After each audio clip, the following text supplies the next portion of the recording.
चैतन्य महाप्रभु प्रकट होकर के इसी की स्थापना की, नाम की। महाप्रभु अपने विद्यार्थियों को जो न्याय शास्त्र, तर्क शास्त्र, व्याकरण शास्त्र का अध्ययन कराते थे वो सब बंद कर दिया। सबसे कह दिया तुम जाकर कहीं पढ़ लो।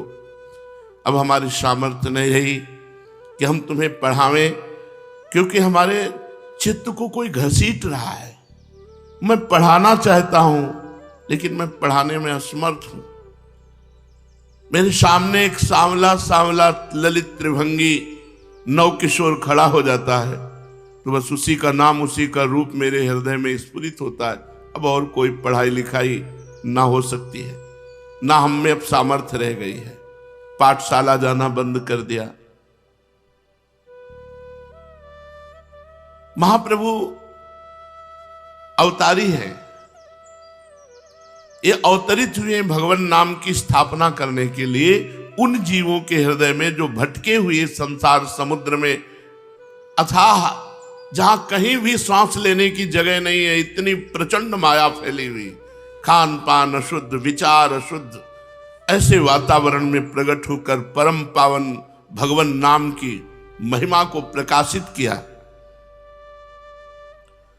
महाप्रभु की दशा गंभीरता की तरफ बढ़ती चली जा रही थी।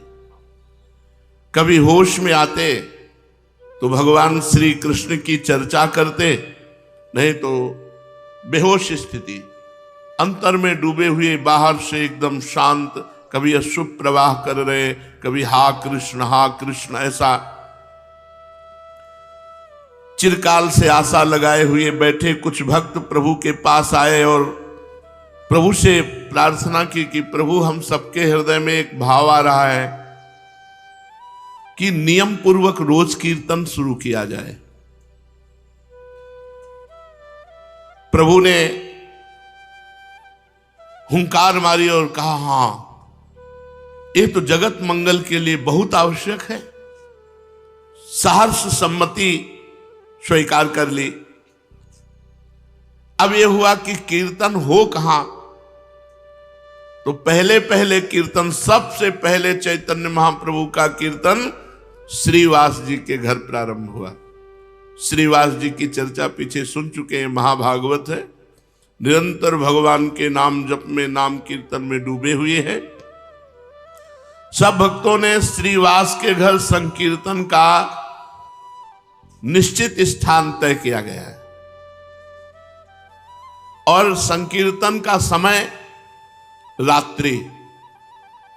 ये रात्रि विषयी पुरुषों के लिए सोने और भोगने का समय है, लेकिन योगियों के लिए, भक्तों के लिए जाकर भगवान के कीर्तन और भगवान नाम जब भगवत कथा करने का समय।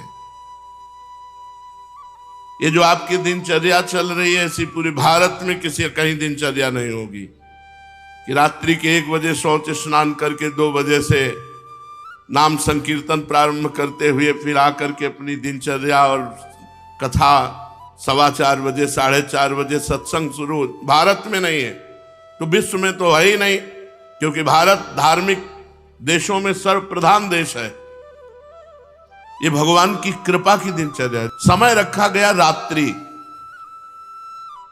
रात्रि के समय और छठे छठे भक्तों को गंभीर नाम कीर्तन में इधर उधर चितवन करना, बेमतलब का भाव प्रस्तुत करना, ये सब छठे छठे भक्त एकत्रित किए गए और सबसे पहले महाप्रभु ने शुरू किया, हरे कृष्ण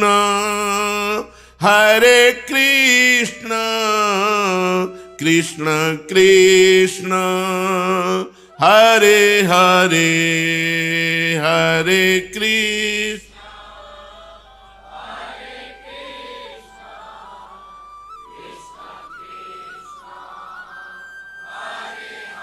हरे हरे राम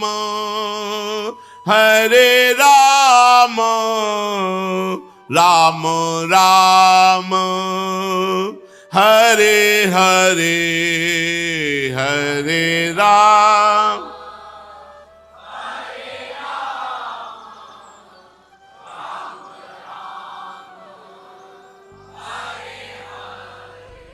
हरे कृष्णा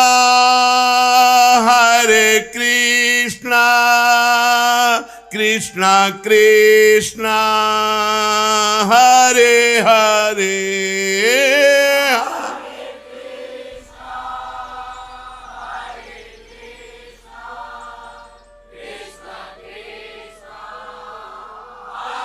हरे हरे राम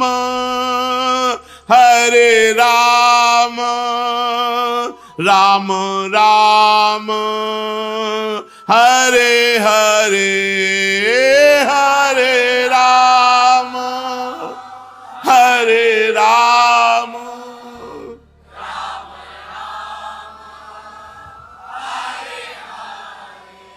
मृदंग मंजीर करताल ये सब संगीत बज रहे हैं और जोर से भगवान नाम कीर्तन शुरू हुआ।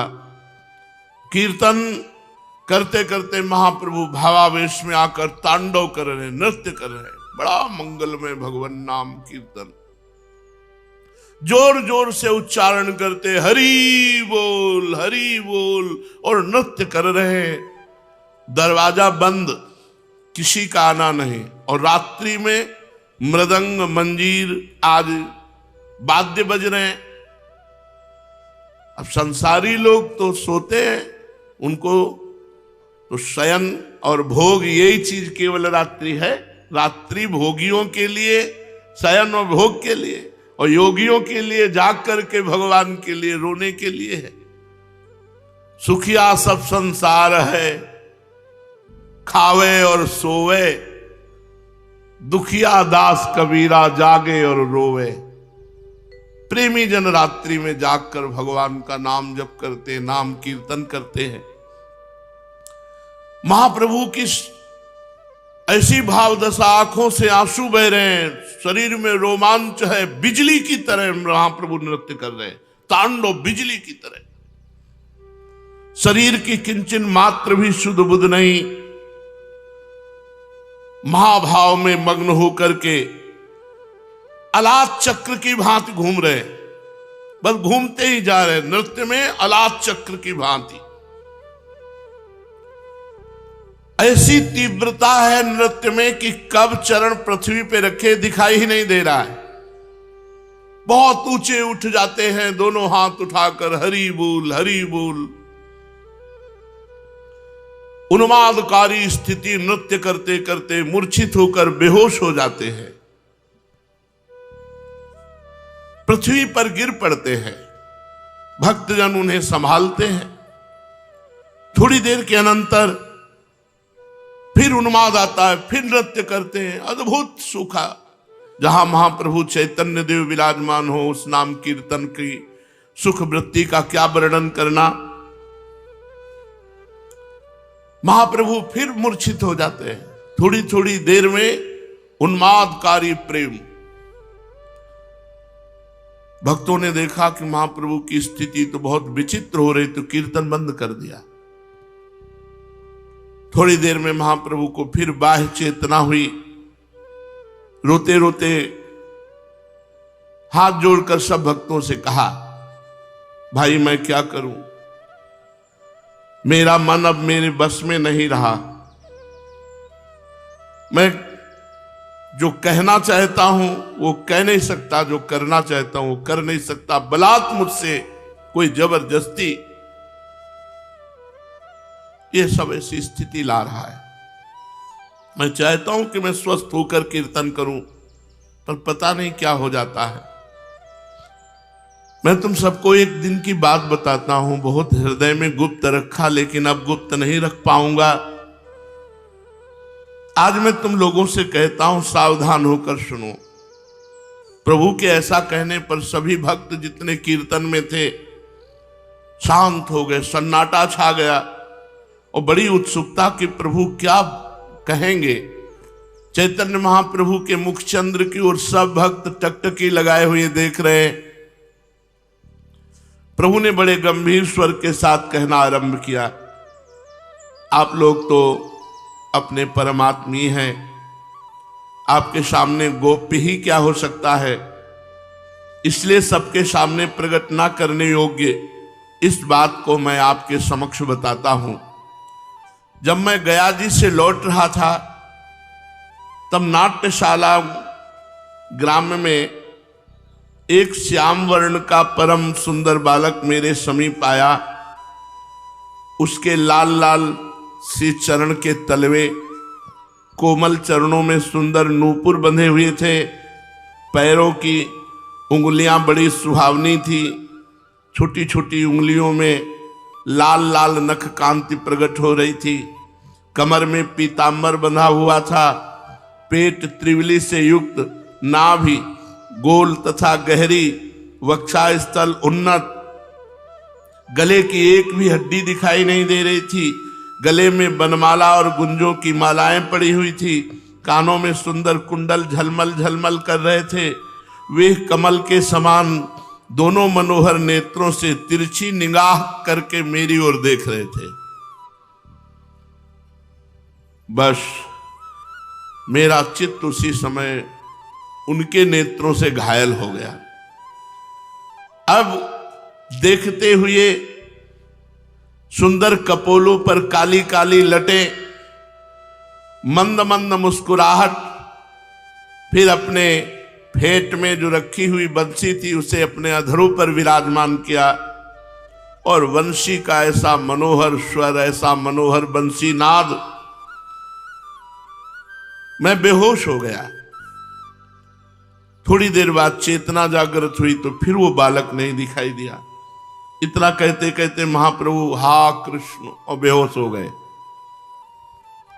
उनकी आंखों से अश्रुधारा बहने लगी, शरीर के संपूर्ण रोम बिल्कुल खड़े हो गए और मूर्छित दशा में महाप्रभु एक श्लोक गायन किया, अमून्य धन्यानि दिनांतराणि हरे त्वदालोक नमंतरेण अनाथ बंधो करुणैक सिंधो हा हंत कथम नयामि। हे करुणा के सिंधो, हे अनाथों के एकमात्र बंधु, हे हरि, इन व्यर्थ के दिनों में जिसमें तुम्हारा दर्शन नहीं हो रहा है, हे नाथ, हे ब्रजनाथ, मैं कैसे व्यतीत करूं, किसकी शरण में जाऊं जब आपके दर्शन नहीं हो रहे। प्रभु इस श्लोक को गदगद कंठ से बार बार गा रहे थे बेहोश अवस्था में। थोड़ा होश आने पर फिर वही उन्मादकारी स्थिति। जैसे तैसे भक्तों ने प्रभु को श्लोक पढ़ने से रोका। थोड़ी देर में प्रभु स्वस्थ हुए। इस प्रकार उनकी ऐसी दशा देखकर सभी उपस्थित भक्त अश्रु विमोचन करने लगे। पूरी रात्रि नाम संकीर्तन और सत्संग में व्यतीत होने लगी। धन्य है श्रीवास जी का घर, जो महाप्रभु चैतन्य देव की प्रथम नाम संकीर्तन की, जो नियमित दिनचर्या में संकीर्तन बना। पूरी रात्रि कीर्तन, पूरी रात में कीर्तन सत्संग।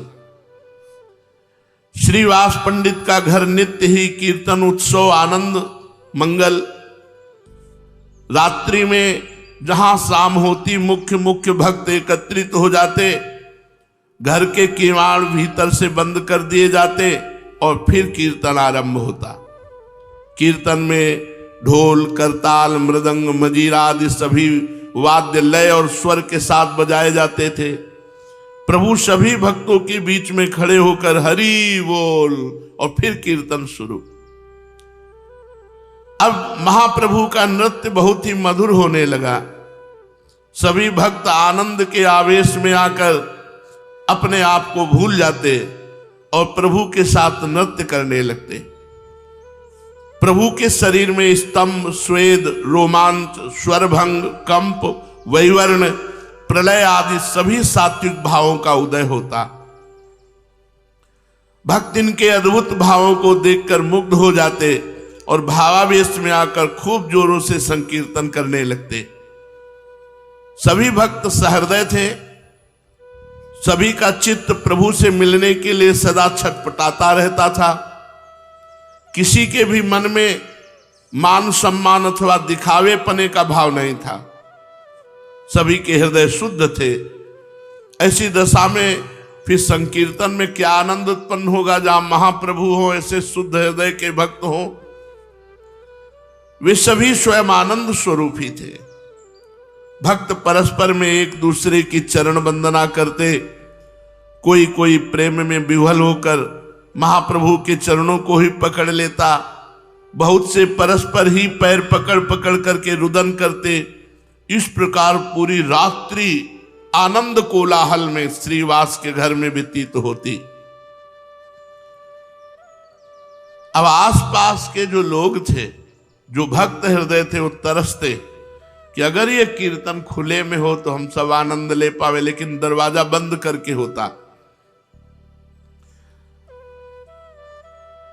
बड़े भक्तों की लालसाएं प्रकट हुई, तड़पड़ाने लगे हृदय। जब हरि बोल उनके आंगन में होता तो आसपास जो भक्तजन नहीं पहुंच पाते, उनके हृदय में बड़ी तड़पन होती। गदाधर इनके परम अंतरंग थे। ये सदा प्रभु की ही सेवा में बने रहते थे। एक दिन ये भोजन के अनंतर मुख शुद्धि के निमित्त प्रभु को पान दे रहे थे। प्रभु ने प्रेमावेश में आकर अधीर बालक की भांति पूछा, गदाधर भैया तुम ही बताओ, मेरे कृष्ण मुझे छोड़कर कहां चले गए? भैया मैं उनके बिना जीवित नहीं रह सकता। तुम सच सच मुझे उनका पता बता दो। वे जहां भी होंगे मैं वहीं जाकर उनकी खोज करूंगा और उनसे लिपट कर खूब पेट भर के रोऊंगा। तुम बता भर दो कि वे गए कहां हैं। गदाधर ने बात टालने के लिए कह दिया, आप तो वैसे ही व्यर्थ में अधीर हुआ करते हैं। भला आपके कृष्ण कभी आपको छोड़कर अन्यत्र जा सकते हैं? वे तो हर समय आपके हृदय में विराजमान रहते हैं। ये सुनकर आपने उसी अधीरता के साथ पूछा, क्या प्यारे कृष्ण अब भी मेरे हृदय में बैठे हैं? गदाधर ने कुछ देर के बाद कहा, बैठे क्यों नहीं हैं? अब वे आपके हृदय में विराजमान हैं और सदा ही रहते हैं। इतना सुनते ही भावावेश और उल्लास के साथ प्रभु अपने नखों से अपनी छाती को चीरने लगे और कहने लगे, मैं हृदय फाड़कर अपने कृष्ण के दर्शन करूंगा। वे मेरे पास ही छिपे बैठे हैं और मुझे दर्शन तक नहीं देते। इस हृदय को चीर डालूंगा। गदाधर जी तत्काल लिपट गए और महाप्रभु के हाथों को पकड़ के रोका और विनय की, प्रभु प्रभु आप ऐसा मत करें। बहुत देर तक महाप्रभु भावावेश में रहे, फिर भाव शांत हुआ। एक दिन रात्रि में प्रभु शैया पर शयन कर रहे थे। गदाधर उनकी चरण सेवा में संलग्न थे। चरण सेवा करते करते गदाधर ने अपना मस्तक प्रभु के चरणों में रखकर गदगद कंठ से प्रार्थना की, प्रभु इस अधम को किस पापों के परिणाम स्वरूप श्री कृष्ण प्रेम की प्राप्ति नहीं हो रही है? आप तो दीन वत्सल हैं। मुझे साधन का बल नहीं, शुभ कर्म भी मैं नहीं कर सकता। तीर्थ यात्रा आदि पुण्य कार्यों से भी मैं वंचित हूं। मुझे तो एकमात्र आपके श्री चरणों का ही सहारा है। मेरे ऊपर कब कृपा होगी? प्रभु कब तक मैं इसी प्रकार प्रेम विहीन शुष्क जीवन बिताता रहूंगा? उनकी इस प्रकार कातर वाणी सुनकर प्रभु प्रसन्न हुए और आश्वासन देते हुए कहने लगे, गदाधर तुम अधीर मत हो। तुम तो श्री कृष्ण के अत्यंत ही प्यारे हो। दीन हो तो भगवान को सबसे प्रिय है। बिना दीनहीन बने कोई प्रभु को प्राप्त कर ही नहीं सकता।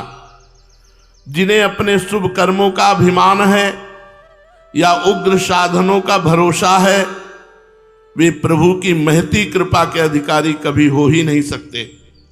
प्रभु तो अकिंचन प्रिय है, निष्किंचन बनने पर ही उनकी कृपा की उपलब्धि हो सकती है।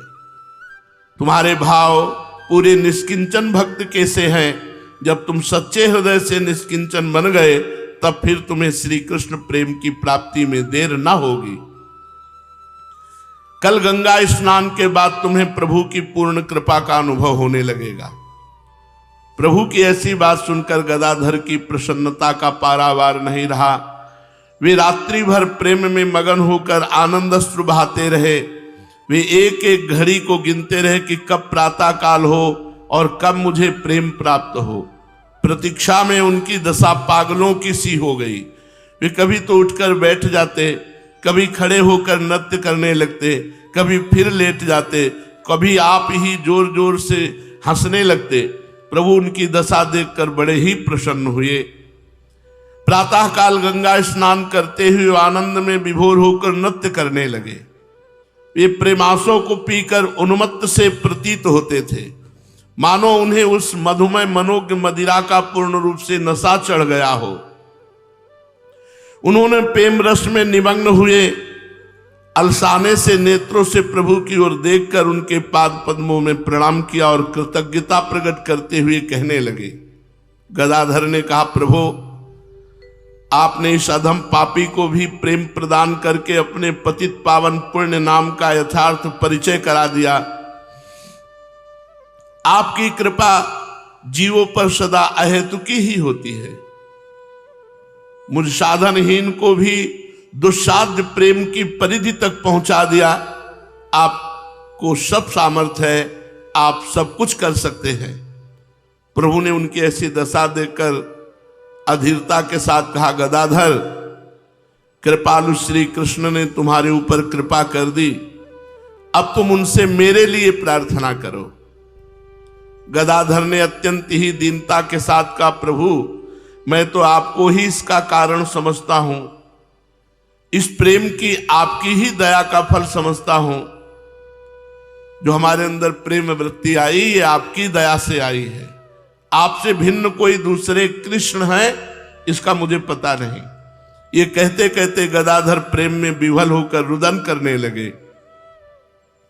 वहीं शुक्लांबर ब्रह्मचारी ने भी गदाधर की ऐसी दशा देखी। उनके अंतःकरण में भी प्रेम प्राप्ति की उत्कट इच्छा उत्पन्न हो गई। वे भी गदाधर की भांति अपने आप को भूलकर प्रेम में उन्मत्त होना चाहते थे। उनका हृदय भी प्रेमासव को पान करने के लिए अधीर हो उठा। दूसरे दिन वे भिक्षा करके आ रहे थे कि रास्ते में गंगा जी जाते हुए चैतन्य महाप्रभु मिल गए। प्रभु को देखते ही वयोवृद्ध ब्रह्मचारी उनके पैरों में लिपट गए। प्रभु ने संकोच प्रकट करते हुए कहा कि मैं आपके पुत्र के समान हूं। आपने बाल्यकाल से ही पिता की भांति मेरा लालन पालन किया है और गोद में लेकर प्रेम पूर्वक खिलाया है। आप ये क्या अनर्थ कर रहे हैं? मेरे ऊपर पाप चढ़ा रहे हैं। प्रभु की इन बातों को सुनकर कातर भाव से वृद्ध ब्रह्मचारी जी ने कहा, प्रभु अब हमारी बहुत छलना ना कीजिए। ये व्यर्थ जीवन बिता दिया, वृद्धावस्था आ गई, अब आप अपने चरणों से मुझे दूर ना कीजिए। इस शरीर को भांति भांति के कष्ट पहुंचा करके काशी, कांची, अवंतिका आदि सभी पवित्र पुरियों और पुण्य तीर्थों की पैदल यात्रा की, घर घर से भिक्षा मांगी, अपनी जीविका चलाई, तो भी आज तक श्री कृष्ण प्रेम का अधिकारी नहीं बन सका।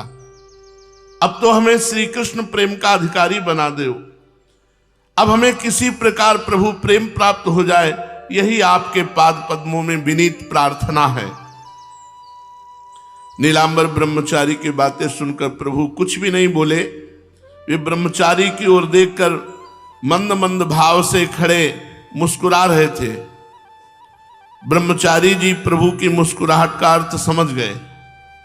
वे अधीर होकर अपने आप ही कह उठे, प्रभु हम तीर्थ यात्राओं का कथन करके ये अधिकार नहीं जना रहे कि हमने जीवन में ब्रह्मचर्य रहा, तीर्थ यात्रा की, पुरियों की यात्रा की, तो मैं अधिकारी हो गया हूं। प्रभु हम तो अपनी स्थिति बता रहे कि ये सब करने पर भी हमें श्री कृष्ण प्रेम प्राप्त नहीं हुआ। दीन भाव से एकमात्र आपकी शरण होकर प्रेम की याचना कर रहा हूं, हमें श्री कृष्ण प्रेम प्रदान कीजिए। भावावेश में प्रभु के मुख से स्वतः ही निकल पड़ा, जाओ दिया दिया। बस इतना प्रभु का कहना था कि ब्रह्मचारी जी सब कुछ भूलकर प्रेमावेश में भरकर पागलों की भांति हा कृष्ण और नृत्य करने लगे। नृत्य करते करते उन्मत्त की भांति मुख से कुछ प्रलाप भी करते जाते। प्रभु उनकी ऐसी विचित्र दशा देखकर प्रेम में गदगद हो गए और उनकी झोली में धान मिश्रित भिक्षा के सूखे चावलों को निकाल निकाल कर चबाने लगे, मानो सुदामा के प्रति प्रेम प्रकट करते हुए कृष्ण उनके घर के चावलों की कनी चबा रहे हों। इन दोनों के इस प्रकार प्रेम में व्यवहार को देखकर सभी दर्शक चकित से हो गए और बार बार प्रभु के प्रेम की प्रशंसा करने लगे। शुक्लांबर ब्रह्मचारी अब कृतकृत्य हो चुके थे। भगवान का प्रेम मिल जाना ही अंतिम अवस्था है। साधना की, साधुता की, परम पवित्र सतमार्ग की अंतिम अवस्था है भगवान के चरणों में प्रेम हो जाना। सब साधन कर यह फल सुंदर, प्रभु पद पंकज प्रीति निरंतर। अंतर रहित भगवान के चरणों में प्रीति हो जाना ये समस्त साधनाओं का फल है। वो प्रेम विह्वल होकर विभोर होते हुए ब्रह्मचारी जी अपनी कुटिया में चले गए। इस प्रकार भक्तों के हृदय में प्रभु के प्रति अधिकाधिक सम्मान के भाव बढ़ने लगे। प्रभु भी भक्तों पर पहले से अत्यधिक प्रेम प्रदर्शित करने लगे। श्रीवास पंडित के घर संकीर्तन का आरंभ माघ मास में हुआ था, परंतु 2-3 महीने में ही इसकी चर्चा चारों ओर फैल गई। बहुत से दर्शनार्थी संकीर्तन को देखने की उत्सुकता से रात्रि में श्रीवास पंडित के घर आने लगे, किंतु संकीर्तन के समय घर का फाटक बंद कर दिया जाता था, इसलिए सभी भक्त अंदर नहीं जा सकते थे। बहुत से लोग तो निराश होकर द्वार पर ही बैठे रहते, कोई लौट पड़ता। संकीर्तन में खास भक्त ही भीतर जा सकते थे। उस समय संकीर्तन का यही नियम निर्धारित किया गया था। नियमों का बंधन सबको अखरता है और बिना नियम के प्रेम होता नहीं। पहले नियम से कीर्तन प्रारंभ हुआ। रात्रि में श्रीवास के घर दरवाजा बंद करके प्रधान भक्त, ये सबको अखरता है। सभी प्राणी नियमों के बंधनों का परित्याग करके स्वाधीन होना चाहते हैं। इसका कारण यही है कि परम स्वतंत्र परमात्मा का अंश है जीव, वो किसी बंधन में नहीं रहना चाहता। प्रेम में किसी प्रकार का नियम होता नहीं। प्राणी मात्र को प्रेम पीयूष की ही पिपासा है। सभी इसी परम प्रेम पयोनिधि के पान करने के लिए छटपटाते हैं, पर दिशा गलत है। कोई स्त्री का प्रेम, कोई पुत्र का प्रेम, कोई परिवार का, कोई गांव नगर का, कोई धन का, नाना प्रकार की ऐसी असत वृत्तियों में प्रेम खोज रहा है। यहां प्रेम है नहीं। प्रेम तो भगवान के नाम में, रूप में, लीला में, धाम में है। वो सभी प्रकार के बंधनों को छिन्न भिन्न करके प्रभु के समीप पहुंचना चाहता है, किंतु बिना नियमों का पालन किए प्रभु के प्रेम में पहुंचना असंभव है। प्रेम के चारों ओर नियम की परिखा खुदी हुई है। बिना नियम को पार किए कोई प्रेम में पहुंच नहीं सकता, और प्रेम में पहुंचने के बाद कोई नियम रहता नहीं। बिना नेम के प्रेम होता नहीं, बिना प्रेम के नियम बंधन टूटता नहीं। ये ठीक है कि प्रेम स्वयं नियमों से अतीत है, उसके समीप कोई नियम नहीं, किंतु साथ ही वो नियम के बिना प्राप्त भी नहीं हो सकता। एक बार किसी भी प्रकार से सही प्रेम से जो पृथकता आ गई है, प्रेम में जो हम अपने को अलग मान बैठे हैं, तो बिना नियमों की सहायता के हम प्रेम तक नहीं पहुंच सकते। इसलिए जो गुरु नियम दे, जो शास्त्र नियम है, उसे नियम पूर्वक निर्वाह करना चाहिए, तभी प्रेम प्रकट होता है। प्रेम को प्राप्त करने का एकमात्र साधन है नियम, नेम। पक्की बात है, जो नियम से भजन करता है, नियम से साधना गुरु प्रदत्त करता है, उसे निश्चित प्रेम प्राप्त होता है। नियम से सत्संग, नियम से नाम जप, अपना जो नियम है उसमें त्रुटि नहीं होनी चाहिए। फिर जब प्रेम की अवस्था आती है तो नियम नहीं रह जाता। जो प्रेम के नाम से नियमों का उल्लंघन करके विषय लोलुपता के वशीभूत होकर अपनी इंद्रियों को उनके प्रिय भोगों से तृप्त करते हैं, वे दंभी है, वे पाखंडी है। प्रेम के नाम से इंद्रिय वासनाओं को तृप्त करना ये महान पाप है। प्रेम भगवान से होता है। संसार में जो होता है वो काम होता है, वो राग होता है, वो मोह होता है, वो आसक्ति होती है, प्रेम नहीं होता। जो प्रेम के नाम पर ये सब नाटक करते हैं वो पाखंडी हैं, वो पापी हैं और इनकी घोर दुर्गति होती है। माता और बहनों की तरफ आकर्षण प्रकट करते हैं, फिर वो इसको प्रेम कहते हैं और प्रेम करके उनके शरीरों का शोषण करते हैं। वो खुद नरक जाते हैं, दूसरों को भी नरक ले जाते हैं। ऐसों से बचना चाहिए। और ऐसी वृत्ति बिना भजन किए नष्ट नहीं होती, सबके हृदय में रहती है। इंद्रियों के भोगों की लोलुपता सबके हृदय में रहती है और ये बिना नाम जप नाम कीर्तन के नष्ट नहीं होती। इसलिए खूब नाम जप करो, खूब नाम कीर्तन करो और परहेज रखो। ये इंद्रियों की भोगों की लोलुपता से बचो, तो भी जाकर के कहीं भगवान का प्रेम प्रकट होता है। प्रेम तो कल्पतरु है। उसकी उपासना जो मनुष्य जिस भाव से करेगा उसे उसी वस्तु की प्राप्ति होगी। जो प्रेम के नाम से अच्छे अच्छे पदार्थों को भोगना चाहते हैं उन्हें वो पदार्थ मिल जाते हैं, पर प्रेम नहीं मिलता। इसलिए यहां कह रहे हैं, जो प्रेम के नाम पे लोगों को भुलावे में डालकर उनके साथ गलत व्यवहार करते हैं वो दुर्गति को प्राप्त होते हैं, वो पाखंडी हैं। उपासना वासना का नाश करके भव समुद्र से पार होने के लिए है। उपासना का मतलब यह नहीं कि वासना को बढ़ाते हुए आप उसका नाटक करें। जो प्रेम के नाम पे अच्छे अच्छे पदार्थों को भोगना चाहते हैं, प्रेम के नाम पे अपनी इंद्रियों को तृप्त करना चाहते हैं, वे पाखंडी हैं, कपटी हैं। जो प्रेम का बहाना बनाकर सुंदर सुंदर विषय भोगना चाहते हैं, उन्हें उनके इच्छानुसार विषयों की प्राप्ति हो जाती है। किंतु जो प्रेम के नाम से केवल प्रेम चाहते हैं वो त्रिलोकी में धन्य है। वो त्रिभुवन की संपत्ति को ठुकरा देंगे भगवत प्रेम के आगे। रूप छके घूमत रहे तन को तनिक न भान, नारायण दृग जल बहे यह प्रेम पहचान। उनको फुर्सत कहाँ है कभी किसी और की तरफ देखने की। ना काहू शो बोलिबो ना कोई व्यवहार, अपनी कुंवर किशोरी को जियत निहार निहार। बहुता लोगों को कहते सुना है स्वर्ग के सुखों की तो बात ही क्या, हम तो मोक्ष को भी ठुकरा देते हैं। ए भैया, ये सब कहने की बातें है, स्थिति ऐसी नहीं है। अच्छी मिठाई देखकर मुख में पानी आ जाता है, तुम स्वर्ग के सुख ठुकरा दोगे, मोक्ष को ठुकरा दोगे।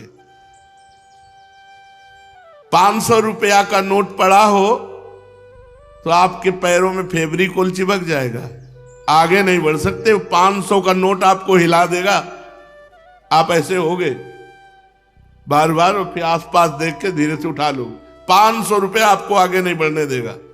अगर 10-20 नोट 500-500 के पड़े हो और आसपास कोई हो ना, और आपको फिर उनको क्रॉस करना हो, निकल जाना हो वहां से, फिर आपकी परीक्षा होगी कि आप कितने बहादुर हो, कि आप उनको रौंदते हुए निकल जाओ। उनका कोई महत्व ना हो, जैसे रद्दी कागज ऐसे तुम्हें, लेकिन ऐसा नहीं होगा। अगर एक कदम चलोगे, पीछे 500 का नोट है, आगे 2-4 नोट पड़े हैं, तो आसपास पहले दृष्टि जाएगी, कोई देख तो नहीं रहा है, फिर धीरे से उठा लेंगे। भले हम वो कहीं दान पेटी में डाल दें, लेकिन उठा जरूर लेंगे। क्यों उठा लिए? क्योंकि महत्व है, धन में महत्व है, भोगों में महत्व है। तो ये कहने की बात अलग है कि अरे भाई हमें स्वर्ग के सुख नहीं चाहिए, हमें मोक्ष नहीं चाहिए, हमें प्रेम चाहिए। हम तो ठुकरा देते हैं स्वर्ग के सुखों को, मोक्ष को ठुकरा देते हैं, और 500 का नोट ठुकरा के आगे नहीं बढ़ सकते हैं। अगर गुलाब जामुन मिठाई की बात आ जाए तो मुंह में पानी आ जाएगा, और ठुकरा देते हैं मोक्ष, ब्रह्मानंद। ये सब कहने की बातें हैं। स्वर्ग के दिव्य दिव्य भोगों को ठुकरा सके ऐसा भगवत प्रेमी महात्मा ही केवल होता है। नहीं, एक अप्सरा उतर आती है तो बड़े बड़े ऋषि मुनि जो है ना भ्रष्ट हो जाते हैं, अपनी स्थिति से गिर जाते हैं। और मोक्ष सुख तो बहुत बड़ा सुख है, भगवान के प्रेमी जन उसे ठुकरा देते हैं। मोक्ष सुख को अगर कोई ठुकरा पाया तो भगवत प्रेमी महात्मा, जो अभी स्वर्ग के सुख जानते नहीं। अब जैसे पहले ऋषि मुनियों के पास जो है अप्सराएं आया करती थी, बोले अमुक ऋषि के पास, जैसे विश्वामित्र जी के पास बोले मेनका जी आई, उनके पास अमुक आई अमुक आई। अब नहीं आती है, जरूरत है नहीं। वो तो जो समस्त इंद्रियों पर विजय प्राप्त करके मृत्यु लोक के समस्त भोग प्रणाली को रौंद दिया और हेरा नहीं उनकी तरफ, तब दिव्य लोकों की अप्सराएं उनके सामने आती हैं। यहां दिव्य आने की जरूरत है नहीं, जरूरत है नहीं। तो स्वर्ग के सुख तो तब उतरे ना जब मर्त्य लोक के सुखों का विजेता हो। जब मर्त्य लोक के सुखों में ही भ्रष्ट हो गया तो स्वर्ग के सुख की बात क्या। और प्रेमी ब्रह्मादिक के भोग सब विषम लागत ताहि, नारायण ब्रज चंद की लगन लगी है जाए। ब्रह्मादिक के भोग को भी जो विष के समान देखते हैं वे श्री कृष्ण प्रेमी होते हैं। नियमों का पालन करने में सभी को परेशानियां होती हैं। अब बोले 1 बजे रात्रि के उठना है, अब अगर 10 बजे तक नींद नहीं आई, 10 बजे के बाद नींद शुरू हुई तो थोड़ी देर में उठना है, तो वैसे ही नींद को हटाया जाता है कि कहीं ज्यादा सो न जाए। नियमों के पालन करने में कष्ट है, तपस्या है, किंतु जो धीर पुरुष है, जिनके ऊपर भगवान की कृपा है, वे मन को मारकर नियमों का पालन करते हैं। ये बात पक्की समझ लो, जो नियमों का पालन करते हैं वही प्रेमी होते हैं। नियम अगर हम घसीलने लायक हैं तो पैर से नहीं, घुटनों से घसील कर सत्संग में आएंगे। राधा बाबा के चरित्र को आपने सुना है, कौन सा ज्ञान उनको बकाया था जो सत्संग में उनको लेना था। लेकिन नियम है सत्संग सुनना, तो नियम से जाएंगे हम। हमारा नियम है, हम नियम की पूर्ति करें। नियम से ही भगवान प्रसन्न होते हैं। जिसके जीवन में नियम नहीं है, आज 20 माला कर लिया फिर 2 दिन किया नहीं, भक्ति का रंग नहीं आएगा। 5 माला का नियम लिया, आप धीरे धीरे 6 माला में पहुंच रहे हैं, लेकिन 4 नहीं होने देंगे। नियम से ही भगवान की प्रसन्नता प्राप्त की जा सकती है। हमारा नियम भाई, इतने बजे ये उठना, इतने बजे ये करना, इतने, वो कम से कम 12 वर्ष तक एक नियम से चला जाए तो सिद्ध पुरुष हो जाता है। नियम में बहुत बड़ी सामर्थ्य है, क्योंकि नियम करने में तपस्या है, कष्ट है, झुंझलाहट होती है मन को। यार अब 8, 9, 10 के पहले कोई सोता नहीं, और 11, 12, 1, 3 घंटे में जग जाओ, और दोपहर में सोने का समय नहीं, झुंझलाहट नहीं होती। इतना कठिन, सबसे ज्यादा कठिन दिनचर्या राधा केली कुंज की है। हम इनके साधकों को प्रणाम करते हैं। देखो, सत्संग के समय श्रृंगार कर नहीं सकते, इसके पहले करना है, और ये हो गया। पूरी रात इनको लगती है, और दिन में दिनचर्या है, प्रणाम है। एक दिन नहीं, हर दिन नया सिंहासन तैयार करना है। और हम वहां गेट में पहुंचे नहीं कि हर दिन ढोल मंजीरा लेकर के 25 साधक ऐसे और 50-70 रस्सी सेवा में। बहु हम तो प्रणाम करते हैं, पैसा देके भी कोई रोज नियम से नहीं खड़ा होगा ऐसे आकर। नियमों का पालन करने में सभी को झुंझलाहट होती है, किंतु जो धीर पुरुष है, जिसके ऊपर भगवान की कृपा है, वो नियम पालन के द्वारा ही प्रेम प्राप्त करता है। इसलिए सब लोग जो गुरु प्रदत्त नियम है उसका पालन करो, और खूब नाम जप, नाम कीर्तन के द्वारा इस संसार के दोषों का नाश करके भगवत प्राप्ति करो। शेष चर्चा आगे। श्री राधा वल्लभ लाल।